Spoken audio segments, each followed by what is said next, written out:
riding hard, so fully. Yeah. I think it's platinum, man. Don't wipe these feet when they get to the lab. I feel a cold stare. Think I ain't looking. Maybe because I'm focused, no hands down for the hopeless. Funny bullets, I caught 2 shots.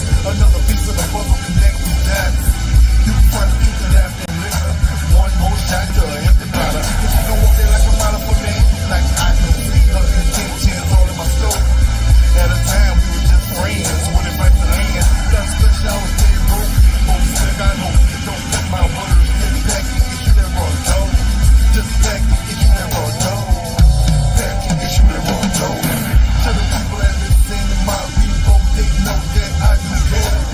With their hands in the air, rocking side to side. I'm all work, yeah, time to ride. Where my niggas at? My niggas ain't my niggas no more. Push me to the bag, label to change up his rag. Do it from us, I'm so glad. Don't rock it the sheet, yeah. Wouldn't be so all type of African shit. Just rock it, take a fade, swagger to the man. Polo colors and black kings. Just polo colors and black kings. Exclusive shit, not get with it. Keep it coming, just don't stop. The revolution starts with a shot. Bang. And I'm gonna represent my people. And I don't want to be a bad representative. I can't be blind, let the blind lead the blind, they're all falling sick.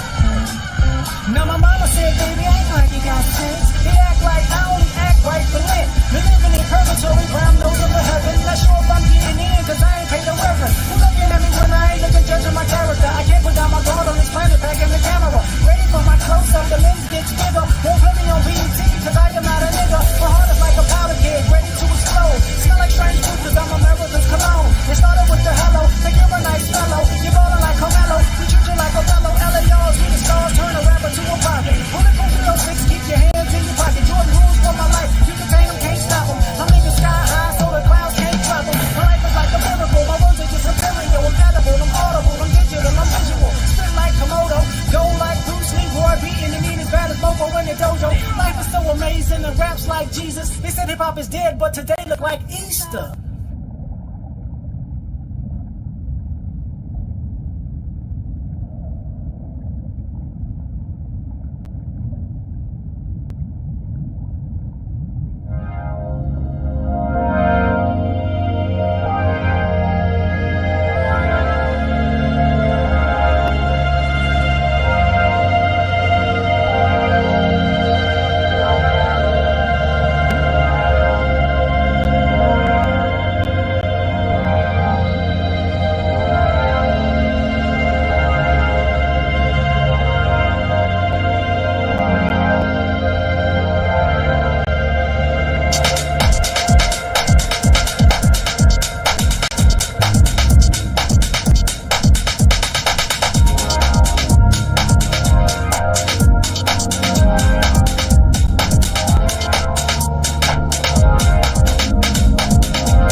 Salute. Welcome back to the Black Ocean, ladies and gentlemen. This is your host, the Great Black Shark.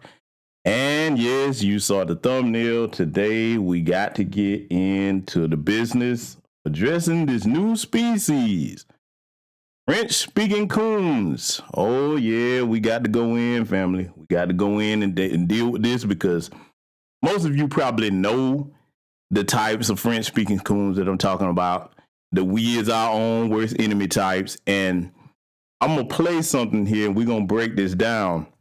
And we're going to put that crap to bed once and for all because, see, when these people come amongst us with that type of mentality, talking about we this, we that, oh, we is our own worst enemy, we got to get them out the mix and we got to shut them down because there's future generations looking at us and they're trying to see what it is that we're supposed to do and what they're supposed to do when they're faced with adversity, particularly dealing with anti-Black racism and anything coming from the dominant society. So I want to play this clip here by this sister.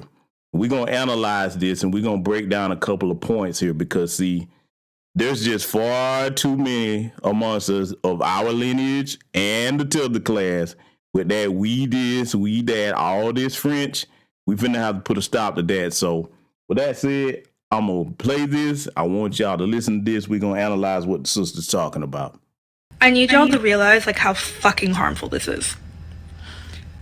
There is no first. There is no first Black people must do to be seen as whole, worthy humans, as valuable lives. This is an idea taught to us by the oppressor, that we need to be a perfect community. Hint, that is a wild goose chase. No community is ever going to be 100% perfect. So the idea that... And she's absolutely right on that fact because, see, what the sister is addressing, she's addressing the fact that in order for us to have justice, whether it's reparations or to be treated like civilized human beings and not be shot in the back 60, 70, 80, 90 times, like they've done so many of our brothers and sisters over the years, that we have to reach this impossible, perfect, no crime standard. You got a lot of people in our community that adhere to that. And some of them actually think they mean well when they do that, but that is doing more harm than good. And I want y'all to listen to how this sister breaks this down because, see, when we see our young people catching on to the trick bag of like that mental defeatist attitude, we have to support them and not only reinforce them going forward in the right direction, we have to introduce them to the works of our grandmaster teachers so that we give them the blueprint to carry forward without bowing to that, well, we need to do better, because we the only group of people that when one or two people do something fucked up or off code amongst us, we talking about we as if we have control over every single person in our community and in our group. We do not. So I want y'all to listen to the rest of what the sister's saying. Black people need to have every issue in their community solved and need to be a perfect community in order just to be like considered people who have valuable lives. That is 100% out of the playbook of white supremacy. And that is not to say that like every community, we don't have things that we can work toward and things that should be changed and things that we can work on. But putting Black people in this position, you are just publicly saying, hey, I think we need to be perfect to be worthy of, I literally just said, acknowledgement of someone's death.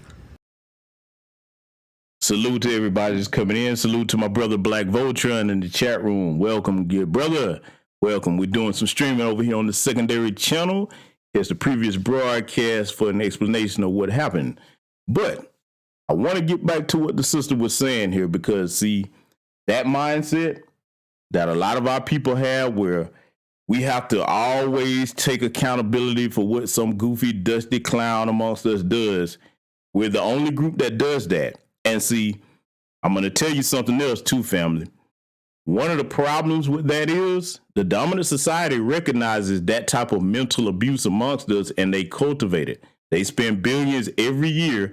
All you have to do is look on any type of these mainstream media news channels, whether it's Fox News, CNN, MSNBC. Everything is pointing the finger towards us when one or two people do something off code, but they never do that with any other group. Think about it, family. We have to address these types of things because, see, You never see them get up there when an Asian person does something wrong and have anybody from their community up there talking against their people, talking about they all need to do better. You don't see it from the Hispanic community. You don't see it from the East Indian community. You don't see it from the Arab community. You damn sure don't see it from the dominant society. You don't see that in any other group except for ours. Now, you have to ask yourself why that question is. Because, see, one of the worst and most detrimental things that's been done to us under this system of white supremacy, we've been conditioned to accept oppression as normalized behavior, and it's not. It's not. So I'm always overjoyed when I see our young people standing up to speak out against that. I want to let the sister continue because we're going to break it down further. So we need to be like perfect as a community to just be seen as a valuable life. Like, your life is worthy. Your life is worthy even if your neighbor sucks. Your life is worthy if people in your community are terrible or great or whatever it is. Like, your life is worthy no matter what. And she's absolutely right because, again, as I just stated, we're going to deal with especially the dominant society. Look at all these mass shooters in their community. Every time you turn around, you can't blink without you seeing a Peyton Gendron, a Dylan Roof, whoever you want to name in their community, going back on through the dozens and dozens of them, writing all their manifestos. They never once say, we all need to do better. Nope. What do they call them? A lone wolf. That's all the title that you hear them label those people, lone wolf. There's never any white person that comes up on mainstream media TV and says, we all need to do better. They don't do that.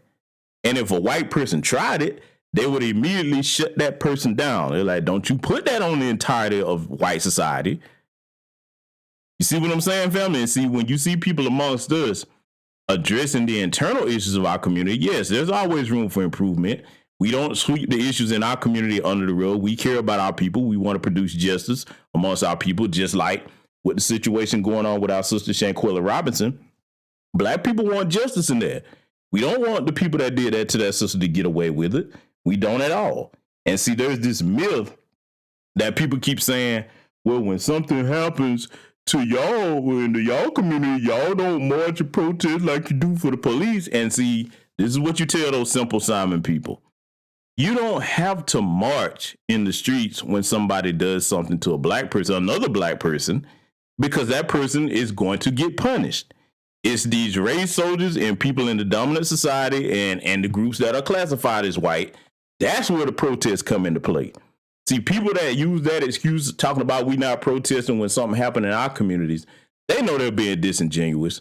The Candace Owens flunkies and all the rest of these usually right-wing conservatives, but you got the liberal ones too, book dancing flunkies, these French-speaking coons, that's what I'm labeling all of them, all this weed talk.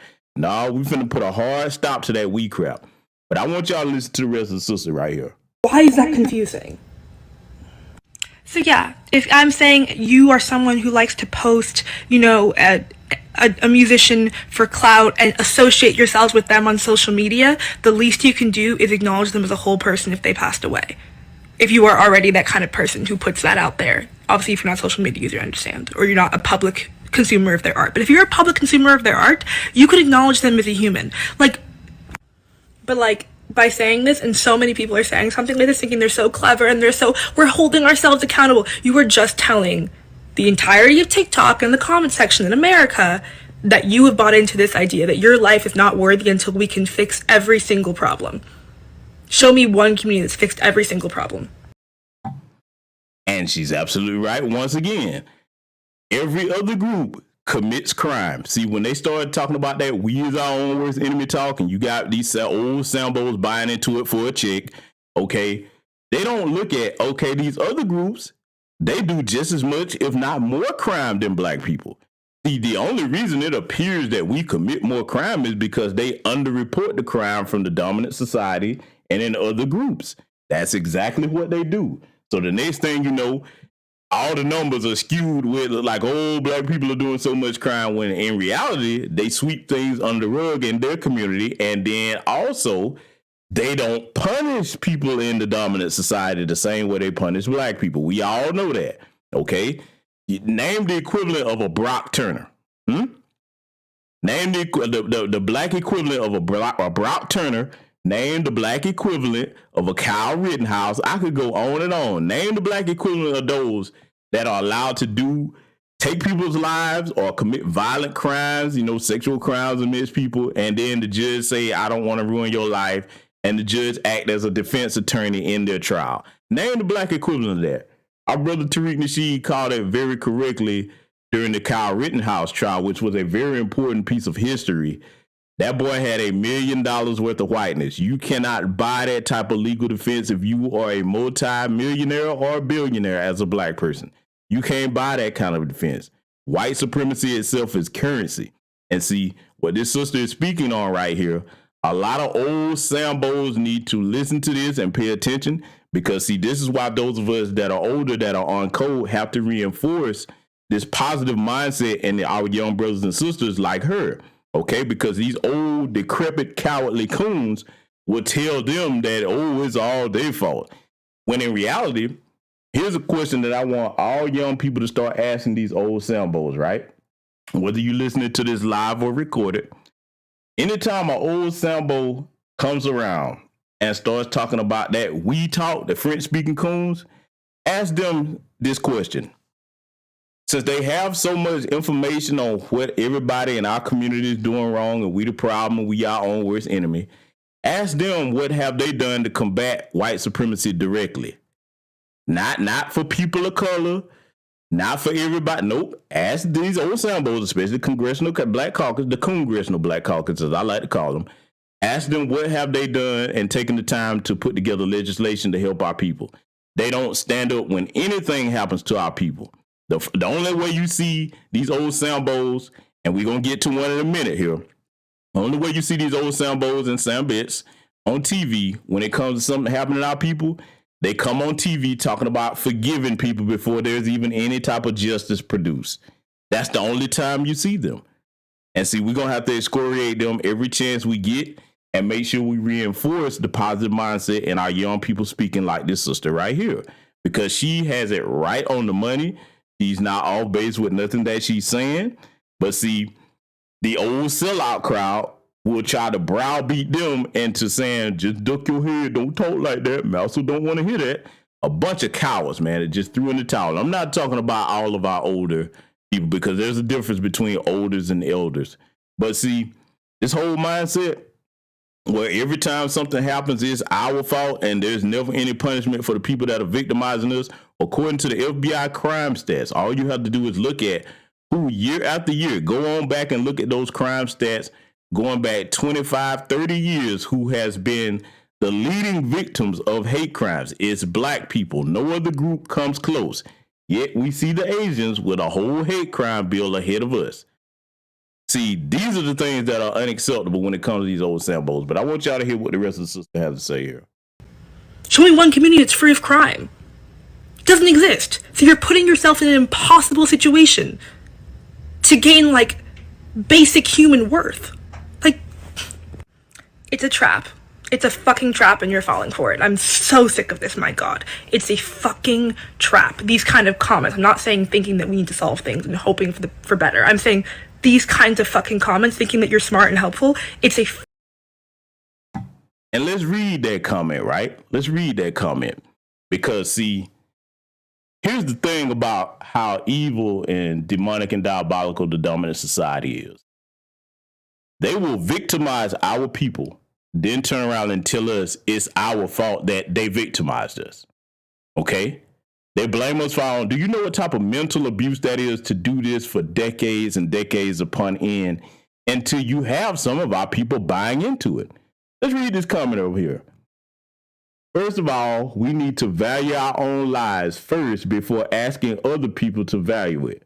Why are we killing each other? That's the question, ma'am. Okay, now, whoever that smart ass was that sent that sister that comment, let's break that down. First of all, we need to value our own lives. First of all, what black person living doesn't value our own life? If you wake up every day and you don't delete yourself, you have some value for your life. Okay? We value our lives. That's the first thing we got to get up out of here. All these old silly talking points that they get from most of these racist white supremacists, okay? Now let's deal with the other part of it. Before asking other people to value it. All right. This is something I want us to normalize teaching our young people. We don't have to ask nobody to value our lives. We're going to demand that you do that. You're going to respect our lives without question. That's not up for debate. That's not anything that's going to have a discussion on begging you or asking you to value our lives. You're going to respect our lives. You're going to have to do that because there's going to be consequences every time you try to disrespect our lives. That's where we need to start moving towards in society. And we need to make sure young people understand that's the beat of the drum that we need to be carrying forward. Okay? So now, when it comes to the whole why are we killing each other, that's the question, ma'am. Every community has murder in it, and you kill where you live. Crime is determined by proximity. There is no thing in black people that makes us inherit to committing crime or more prone to commit crime than any other group. And see, here's why it's hypocrisy coming from anybody in the dominant society. Again, y'all know I've said this many times. They hold the world record for global genocide. Black people can't even come close to the killing that they've done over the centuries. There's nothing in the modern era that we have done can come close to all the killing, murder, and theft that they've committed over the centuries. Nothing. No other group can come close to it. So coming from them, if you want to discount that, let's move on forward into modern times. Every time they do something wrong, they make excuses for it, those in the dominant society. So they have no moral high ground to stand on to chastise black people or anybody else. They have no moral high ground to stand on because, see, you don't see. I'm going to show y'all something, right? I'm going to show y'all exactly what I mean. Real-time example. The murder of our sister Shanquella Robinson that we see, and we're hoping for justice in this case, and it's going right along. I'm going to keep up with the details of that and report on it as I find the facts, because the next time I speak on it, I want it to be when that heifer is actually down there in Mexico getting prosecuted. But let's look at the Shanquella Robinson situation, right? Okay. Black people are wanting justice and are making it vocal that we want justice in that. Now, when you look at what Kyle Rittenhouse did, most of his community was defending his actions. See, black people don't defend ignorance and wrongdoing amongst our people in large numbers like that. Show us the equivalent of a black person doing something and all of us defend it. Something that's clearly wrong now, that's unjustifiable. We don't have that sick, demented mentality where we try to justify things that are sick in nature. Again, go back and look at the Brock Turner situation. Rapist caught red-handed, and they tried to justify it. The judge in the case didn't want to ruin his life. A rapist now. You see what I'm saying? See, there is no moral comparison to speak of when the dominant society starts addressing black people about any type of crime. None. Show me where black people mock white people when something tragic happens to them like they did George Floyd. You can't find no pictures of us kneeling down on their necks and mocking them the way they do us anytime something happens to even our babies. Look at what happened to Trayvon Martin. See, this demented pattern of psychotic and demonic insanity in the dominant society, we really don't call it out enough the way we should. Everybody runs around here acting like they're a puppy that just took a dump in the middle of some white carpet and nobody even addresses it the right way. The greater majority of our people are scared to even tell these people just how sick they really are. So I just had to get that part out. Okay, so I'm gonna let the sister continue here, and we're gonna get forward with a perfect example of one of these French-speaking coons here in shortly. Fucking trap. And you're falling for it. You see,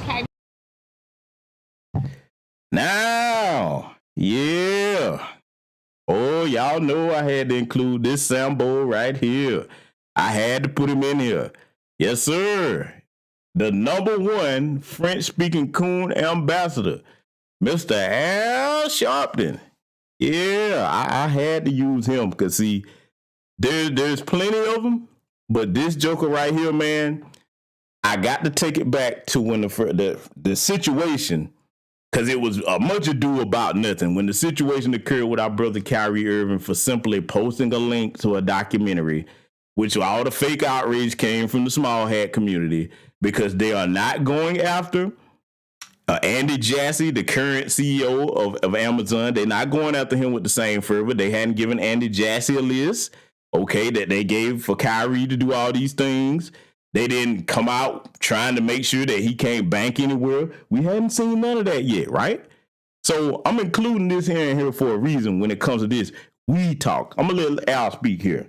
Irving kind of, being reprimanded. People are calling it a lashing. What are your thoughts on this? It's kind of an ongoing I think that we need to really be careful that... What we need to be careful for, Al? What do you mean we need to be careful? See, let me decode what Al was saying in this, because see, a lot of people have already reviewed this, but I'm gonna break it down what Al means, and him and the rest of them, because I'm using him for an example, but I'm talking about all of them. What Al means when he says, I think we need to be careful, him and Roland Martin and all the rest of these coons that are on TV, they mean, hey, you guys need to tone that down, or I'm gonna be out of a job if I can't manage y'all. That's exactly what they're saying, because see, instead of them trying to produce justice, think about it. The only thing they worry about is lining their pockets by getting a job on one of these networks, like this sample right here. Think about it. When the last time you ever seen anyone on out there stumping hard in the paint for our people saying, we not looking for no apologies, we want somebody locked up, and not using sanitary language, not talking about we all this or that when it affects us, okay? Because see, that's the other despicable thing that I can't stand about an Al Sharpton. When something happens to black society, they try to all lives matter it. I'm like, no. If like with our brother Jalen Walker, when that happens to somebody in our community, we don't need to hear nothing about no other communities. The only community we need to hear about is our community and get justice for our people. That's it. I'm gonna let him finish talking though. Those of us that have fought racism in the black community, that we cannot in any way, even inadvertently, normalize being bigots against others. Now, this is the thing that I found so disgusting about this bastard when he said this.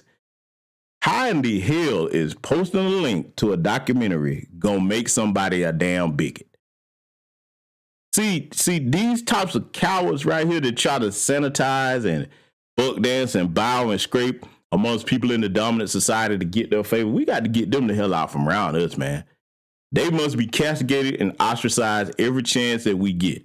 We cannot allow these people to rear their heads and at no point in time allow them to think that they even come close to remotely speaking for black people. We have to make it clear every time they try to put them on a network or send them out somewhere in large numbers, wherever they show up at, we need to be there. This motherfucker don't speak for nobody in our community ever. You never will, and you're not worthy because you're a coward, Al Sharpton and all the rest of them like him, with the Roland Martins and all the rest of them. We need to this or that. No French speaking coon. It ain't no we and nothing. Because see, think about what he just said. And I'm gonna play the rest of it in a second. Think about what he just said. When is the last time Al Sharpton came out at another community telling them about what they need to be careful not to do? See, I'm glad that a lot of these French-speaking coons, as I'm going to keep calling them with the wee-wees, I'm glad a lot of them are coming out on Front Street, always speaking and trying to interject in grassroots business and being sent out there like the crash test dummies to try to calm us down and get us on the forgive tip. Nah, Al, no, not at all, brother. You aimed that over there at them anti-black racists and white supremacists in the dominant society, the wannabes in the Asian, Hispanic, Arab, and East Indian society. Aim that same talk over there and tell them that they need to be careful. Where's their speech at, Al Sharpton? And all the rest of you buck dancing Sambos and Sambits, the Tiffany Crosses. Oh, and you know what? I'm going to say something over here, family. A lot of people was trying to take the high road with that situation, but see a bootlick like that, get exactly what they deserve. There is no retirement plan. Hey, about a good hot 3 minutes after it came out her mouth trying to tell black men to fall in line and we need to get behind our women, they kicked her little ignorant ass right on out the door because she got too comfortable when she started talking trash about them white women. See, I'm going to say something real before we get to the rest of what Al Sambo Sharpton had to say. Sisters, if you're listening, especially those of you in these corporate media jobs, don't get comfortable and turn into a Tiffany Cross, because see, the minute that you do and you start going against your own people, you losing your base of support. So if they come after you, we're not going to back you. 2, you get so comfortable that you think that you're going to start going at them white women. See, just because you confused, nobody in the dominant society is confused about nothing. The minute that you say something off code or call yourself chastising a white woman on mainstream media TV, your job with that network is over. Even if it's the competition. See, a lot of these people, and I'm going to tell you what Tiffany Cross had to probably be thinking. I got to include this for a reason. Tiffany Cross probably was thinking that, okay, I'm over here on this network and it's our team versus their team. But see, Tiffany, what you didn't realize was you're not on the team. You're not on team white supremacy, baby. You the towel girl at best. You're not on their team. When you open your mouth to say something about another white woman on TV as if you chastising her, see, let me tell you what Al Sharpton and Tiffany Cross and the rest of them are too stupid to realize. They're too stupid to realize that this CNN versus Fox News and all the rest of this crap, right on down to the politics of it, where it comes to Republicans and Democrats, a lot of these soundbows and soundbits are too stupid to realize that that's just an act put on to fool us. They're best of friends behind closed doors. Go back years and look at all these damn pictures of the Bushes and the Clintons together, just using that for an example. These people will talk that trash publicly and then go out to dinner with each other the same night. And your goofy ass thinking that, oh, we on the team, let's get them. No, ignorant Negro. They looking at you like, look at her. She don't even get it. You ain't one of us. Same thing for Al Sharpton.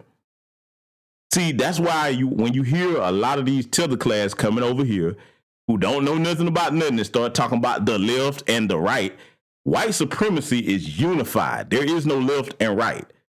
It's just white supremacy.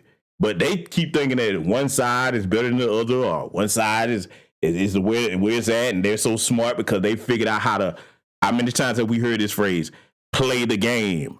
Now you played yourself. The minute that you start thinking that them people gonna side with you against their own. Let's let this soundboat continue. And I think that, I've not said anything other than we've got to be consistent. And if people say things wrong, they go with that we, boy. You see why I titled this the way I did? We.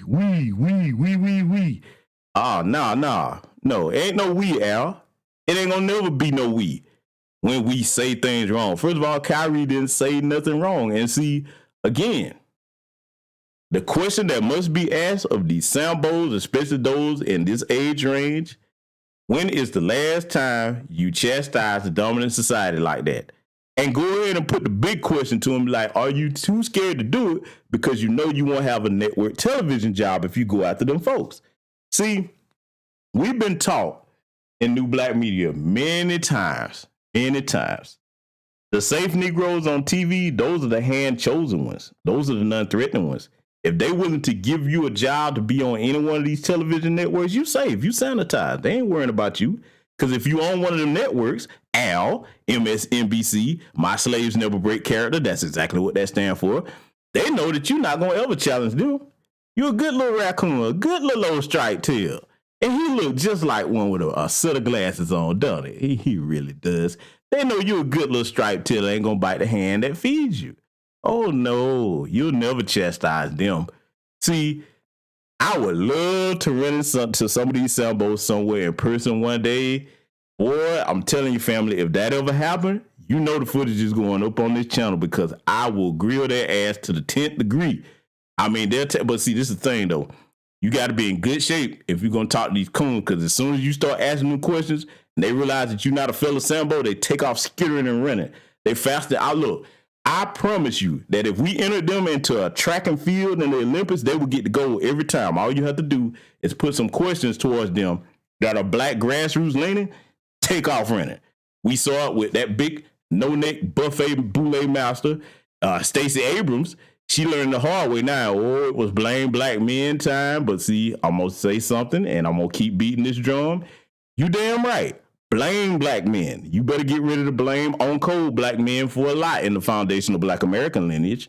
That whole shaming tactic of trying to blame us for not going along with something that's detrimental to our entire community, all of y'all can go to hell on that. Your old Sambos don't have long lived. I'm going to say it this way. Life is going to happen and they're going to transition on out of here. You're not going to have another crop of old coons to pull from. You can try your hardest to cultivate a new class of younger coons, but that number is going to be so small thanks to the voices of new black media out here making damn sure that they know to recognize you as the enemy. Those days of pacifying folks is long gone. It's over. You can hang it up. I'm going to let this Sambo continue here. They need to be held to the same account that we hold when people say things wrong about us. And as far as, some of them getting angry that some of us are saying we shouldn't say that, they'll have to get angry. We fight against bigotry of all forms. And there you go again. Who you fighting for though, Al? Because you damn sure ain't fighting for us. You damn sure ain't fighting for us. You not. When the last time Al actually fought for us? Because, see, I remember what he used to be when he had that weight on him. Sure, he was doing it then, but see, along the way, they gave him the right bag. They gave him the right bag. That's why you better be careful of people that's always talking about what they'll do for a certain amount of money and a certain price. When they give them that magic number, whatever it is, and you know what? Let me address this. Let me be 100% fervently clear on what I'm saying. It's not always money with some people. Some people it's interracial sexual access. Get that white man or white woman, boy, Zaddy or Becky. That's all it takes. Some people it might be drugs. Some people it might be social status. We see what's going on with Kanye West right now. That clown, man. All them chest move people, boy. Y'all looking mighty stupid right now. But you know what? Those chest move people with the Kanye thing while we on it. Those are the same individuals that we got to get Trump out. We're like, okay, let's get him out, but let's get something in exchange for it. Them the same people, the Biden sexuals and all the rest of them, same mentality. So with this French speaking coon right here, all this talking about you fighting for somebody, I can't remember the last time Al has chastised any white supremacists. Can y'all? Correct me in the chat if I'm wrong. When the last time any of y'all remember Al Sharpton chastising white supremacists? Hey, you absolutely right, brother Black Vulture. Al Sharpton is just an old coon with a bad perm. My boy going in. I'm gonna have to get you on the broadcast, man, soon, man. We gonna have to chop it up. But he's absolutely right in the chat. And see, we are going to denigrate and demoralize them every chance we get because they have become enemies of our community. When you start undermining our community like these old French-speaking coons start doing, we have to put you over there in the enemy combatant territory. That's just what it is. I'm going to let them continue. Bigotry cannot be normalized, and victims cannot say that they're going to victimize others. Right. Now, do you think that... Now, okay, listen to the doublespeak he just tried to use. Victims not going to say that they can victimize others. How in the hell is posting a link to a documentary gonna victimize anybody? See, I'm gonna show y'all what we gotta start doing with white supremacy, right? Because see, on White Not Say So is based off of one thing. Tell a lie as fast and as long and loud as you can, and eventually people will accept it as the truth. When they start telling these lies, the only thing we have to do, we don't get caught up in going back and forth playing ping pong with them. Just keep it simple and debunk the foolishness and just say, listen, how is posting a link to a documentary victimizing anybody? A link with no quotes whatsoever. See, this old bootlicking Sambo right here, the other reason why we have to make sure that we draw a line of demarcation between ourselves and him, not only is it cowardly of them to sell out like this and not stand for anything, we also have to separate because they make us look like we're unintelligent, as if we can't see what I just explained previously. Okay? We are very intelligent people over here in on-code grassroots black society. So we have no room for the cowardly or the unintelligent. There is no room for you. We will draw a line in the sand and place you over there where you belong. Dominant society, I'm going to go ahead and tell you right now. All your coons and sambos that you trying to ingratiate over here with us, we sending them right back to you with a big fat failure stamped on top of their head. We are more on code than we have ever been in this nation, and there's no going back to the old song and dance. And see, I'm gonna say something over here. Condolences to everybody that lost loved ones during the height of the pandemic, but in a way, there was a blessing that came out of it, because see, everything was shut down to the point that we had to be still and focused. There was no more access to these sports, all these concerts. People had to actually start paying attention to what was going on. See, there's nothing wrong with entertainment or enjoying those things in their proper context and moderation. However, those things become similar to drugs that you're using to cope with things. And see, one of the things about coping with things, if you don't reach a point to where you start to confront and come up with solutions for the problem, you'll never solve it. So during that time in the pandemic where everything was shut down, we were forced to analyze and look at our situation instead of ignoring it. And see, one thing about facing the problem, instead of ignoring it, if you face that problem long enough, you're going to begin to come up with solutions as individuals and especially as our own code group. Look at what happened since then, family. Look at how on code we've got. Look at all the strides that we've made. The rally for reparations that just passed in D.C. Freedom Plaza. Salute to our brother Tariq Nasheed. Look at everything that we've done since then, as far as on the grassroots, getting our focus right, getting our cultural values together, identifying the problems amongst us as far as the tether class and getting them out of the mix and ostracized. They are more fearful than they have ever been right now at this time in Black American society. And for good reason, because once the people decide to be on code, there's not a damn thing that you can do about it. You lock down your code first, everything else follows. Let me let this Sambo finish up. Kyrie is going to make a return? Or do you I don't know. think I don't know about the. I know there's talks with Kyrie, and we're monitoring. So that was the end of that old Sambo. And see, I included him in there right after that sister's commentary for a reason, because I wanted anybody that catches this live or recorded to have an example before us of what they look like. And see, on the screen here, this is the image that you need to have in your head when you hear one of them speaking. This is exactly what they are. French-speaking coons, microphone in front of their face, a little striped tail hanging out there, and wee. Nah, that day is over with. We're not going to allow y'all to run the yard or hold the microphone and stand up as if you're a voice for Black society anymore. Those days are done.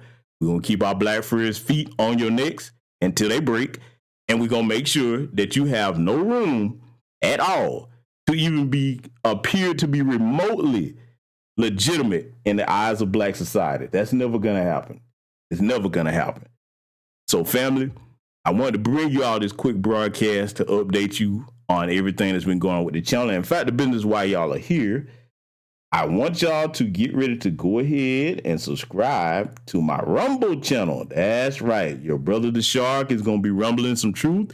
We're trying to get it to 100 subscribers so we can go live over there. Because I'm going to tell y'all, man, if you thought I was cooking with fish grease over here on either of my two channels, just wait till we get that Rumble rocking and rolling. Oh, they going to hate it then, boy. I'm telling you, I'm going to put that link in the chat one more time. Make sure you share this link and tell everybody to go and subscribe to the only official Great Black Shark Rumble channel.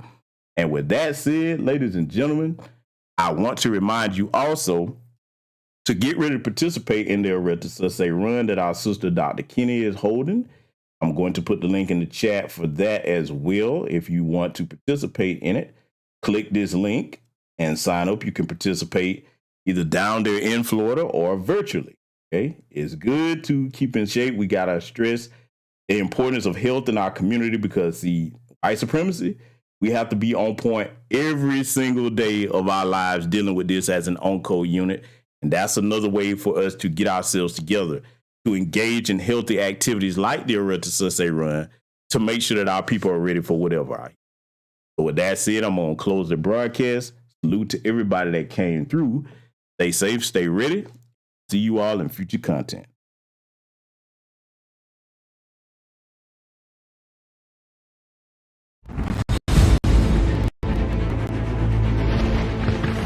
There are a lot lot of misconceptions about Maroons. Typically in literature, whites will say that the Maroons were uncivilized, they were unorganized, they were lewd, they were barbaric.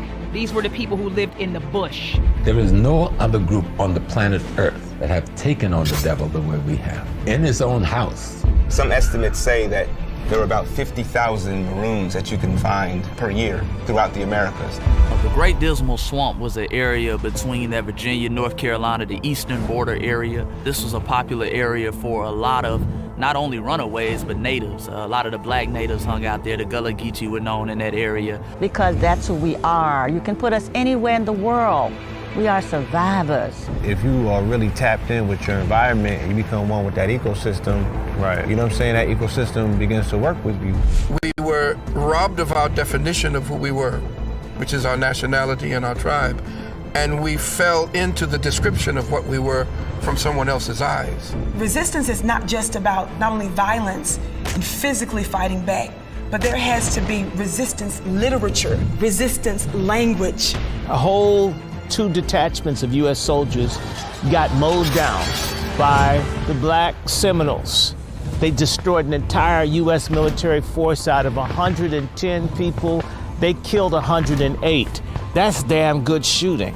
The Black Seminoles were using all types of guerrilla warfare tactics, and these warfare tactics are studied in military schools to this day. They didn't like Muslim slaves. The same reason they didn't like Indian slaves, because they weren't afraid to die. Once you realize you're not safe, your children and your families aren't safe, the people who you're bringing in the world are not going to be safe long after you, there becomes a need to stand up and survive at all costs. We are the Maroons. We are today's Maroons. We are the force that's moving forward. We will never be stopped.